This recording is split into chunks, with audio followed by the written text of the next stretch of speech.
তোমরা যারা 2026-এ উচ্চ মাধ্যমিক পরীক্ষা দেবে তাদের জন্য আমি এই সমস্ত প্রশ্নগুলো নিয়ে এসেছি। তোমরা এই সমস্ত প্রশ্নগুলোকে দেখবে এবং খুব ভালো করে নিজেরা মুখস্থ করতে লাগবে। এবং আমি পরবর্তী ভিডিওতে তোমাদের আমি এক একটা প্রশ্ন ধরে ধরে কি হচ্ছে বুঝিয়ে দেব। দেখবে তাহলে তোমাদের আর কোনো রকম অসুবিধা থাকবে না। তোমরা এই সমস্ত প্রশ্নগুলো আপাতত খাতায় লিখে অভ্যাস করতে থাকো এবং আমি এর পরের ভিডিওতে তোমাদের এক একটা প্রশ্ন নিয়ে আমি তোমাদের বুঝিয়ে দেবো। ভারতের শাসন বিভাগের যে চ্যাপ্টারটা আছে এই চ্যাপ্টারটা কিন্তু খুবই সহজ এবং কেউ যদি বলে কঠিন, একদমই কঠিন নয়। কারণ এই ধরনের চ্যাপ্টারগুলো পরবর্তীকালে যদি তোমরা অনার্স নাও দেখবে এইগুলোই পরবর্তীকালে আবার রিভাইজ হবে। সেহেতু তোমরা এই প্রশ্নগুলোকে খুব ভালো করে করতে লাগবে।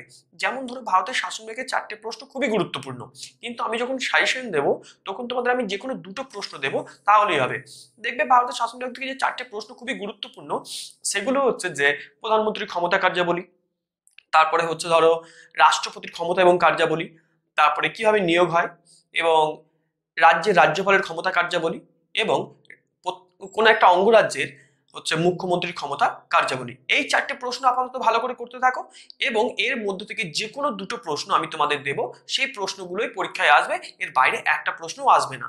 এবং তোমাদের এই বছরের জন্য দেখবে যে খুবই যেটা গুরুত্বপূর্ণ সেটা হচ্ছে 2 নম্বরের প্রশ্ন। তোমাদের 2 নম্বরের প্রশ্নগুলোও আমি কিন্তু দিয়েছি। তোমরা 2 নম্বরের প্রশ্ন দিয়েছি 20টা। তোমরা এই প্রশ্নগুলোকেও ভালো করে করতে লাগবে, তাহলেই দেখবে তোমাদের ভালো রেজাল্ট হতে বাধ্য। এবং তোমরা জানি না কি কত পার্সেন্টেজ আপাতত পেয়ে আছো, দেখবে এগুলো আপাতত পড়তে লাগো, তাহলে দেখবে তোমাদের খুবই ভালো রেজাল্ট হবে। যে সমস্ত ছাত্রছাত্রী তোমরা পলিটিক্যাল সায়েন্স নিয়ে পরীক্ষা দেবে 2026-এ, তারা ভারতের শাসন বিভাগ থেকে এই সমস্ত প্রশ্নগুলো করে যাবে। আমি chapter wise step by step দিয়ে দেব। হ্যাঁ, আজকে শুধুমাত্র ভারতের শাসন বিভাগ থেকে দিচ্ছি। দেখো, ভারতের শাসন বিভাগ ইউনিট 4.1। দেখো, প্রথম যে প্রশ্নটা করবে, আমি কিন্তু এখানে তোমাদের 2 নাম্বার এবং 6 নাম্বারের প্রশ্নটা দিয়েছি। শুধু আজকে একটা প্রশ্ন দিচ্ছি না, ওটা আমি পরে কোনো একটা দিন দিয়ে দেব। দেখো, প্রথম যে প্রশ্নটা করবে, ভারতের রাষ্ট্রপতিকে কীভাবে পদচ্যুত করা যায়। 2 নম্বরের প্রশ্ন দেখো যে ভারতের রাষ্ট্রপতি নির্বাচনের জন্য নির্বাচক সংস্থা কাদের নিয়ে গঠিত হয়। ঠিক আছে, এবার দেখো 3 নম্বরের প্রশ্ন কি আছে।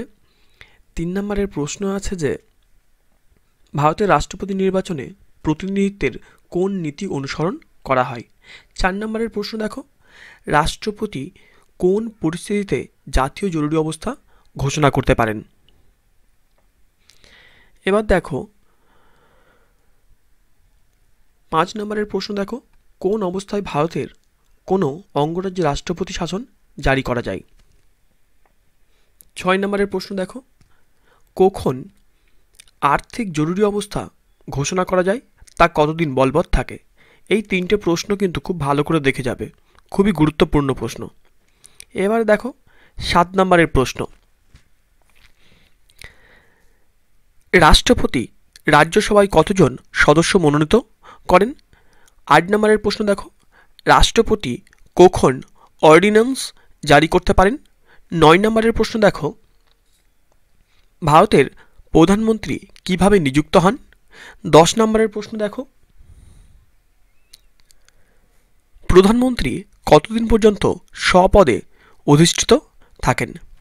11 নম্বরের প্রশ্ন দেখো, মন্ত্রিসভার যৌথ দায়িত্ব বলতে কি বোঝো। 11 নম্বরের দেখো,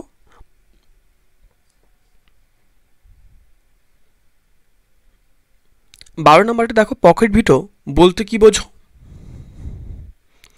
13 নম্বরের, কিচেন ক্যাবিনেট বলতে কি বোঝায়। 14 নম্বরটা দেখো, রাজ্যপাল কোন বিলকে রাষ্ট্রপতির সম্মতির জন্য পাঠাতে বাধ্য।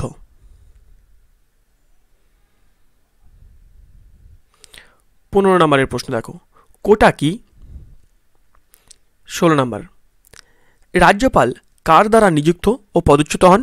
রাজ্যপালের কার্যকাল কত বছর। 17 নম্বরের প্রশ্ন দেখো,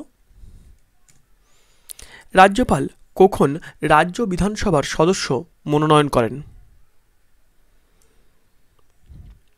18 নম্বরের প্রশ্ন দেখো, আমলাতন্ত্রকে কেন স্থায়ী প্রশাসনের অংশ বলা হয়? 19 নম্বরে দেখো, মুখ্যমন্ত্রী কার দ্বারা ও কিভাবে নিযুক্ত হন? 20 নম্বর, এটা হচ্ছে 2 নম্বরের লাস্ট প্রশ্ন। রাজ্যপালের দুটি বিচার সংক্রান্ত ক্ষমতা উল্লেখ করো। এবার দেখো তোমরা বড় প্রশ্ন যেগুলো করবে, এই চ্যাপ্টার থেকে বড় প্রশ্ন বলতে যে 4টে খুবই গুরুত্বপূর্ণ, আমি তাও কিছুদিনের মধ্যে সাজেশন তোমাদের দিয়ে দেবো। তোমরা আপাতত এই প্রশ্নগুলো করতে থাকো। 4টে প্রশ্ন হচ্ছে প্রধানমন্ত্রী, রাষ্ট্রপতি, মুখ্যমন্ত্রী, রাজ্যপাল। ঠিক আছে, আমি যে কোনো দুটো দেবো, এই যে কোনো দুটোর মধ্যে তোমরা হচ্ছে কমন পেয়েই যাবে, কিন্তু আপাতত তোমরা 4টেই দেখে রাখো। আমি তার মধ্যে আজকে হচ্ছে রাষ্ট্রপতিটা দিইনি। দেখো, প্রথম বড় প্রশ্ন দেখো,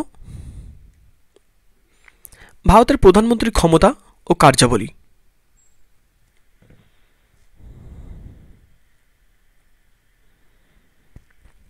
তোমরা এগুলোকে স্ক্রিনশট নিয়ে পড়ে নেবে।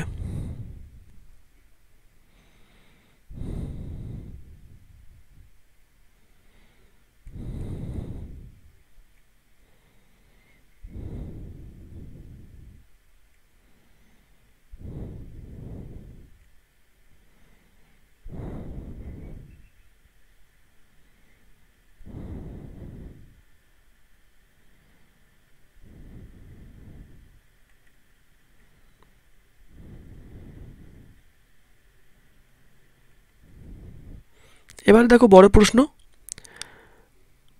অঙ্গরাজ্যের রাজ্যপালের ক্ষমতা ও পদমর্যাদা।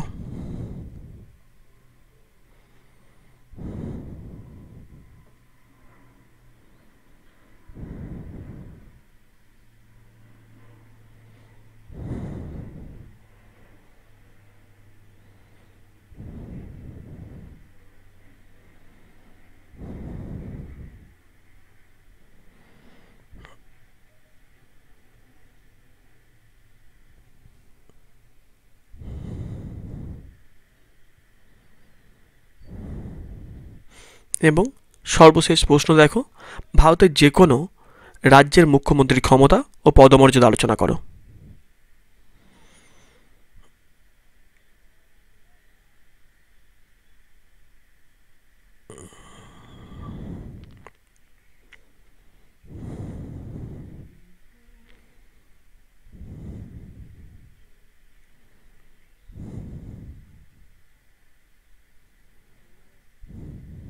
তোমরা এই সমস্ত প্রশ্নগুলোকে খুবই ভালো করে করতে লাগবে, তাহলেই দেখবে তোমাদের খুব ভালো রেজাল্ট হবে।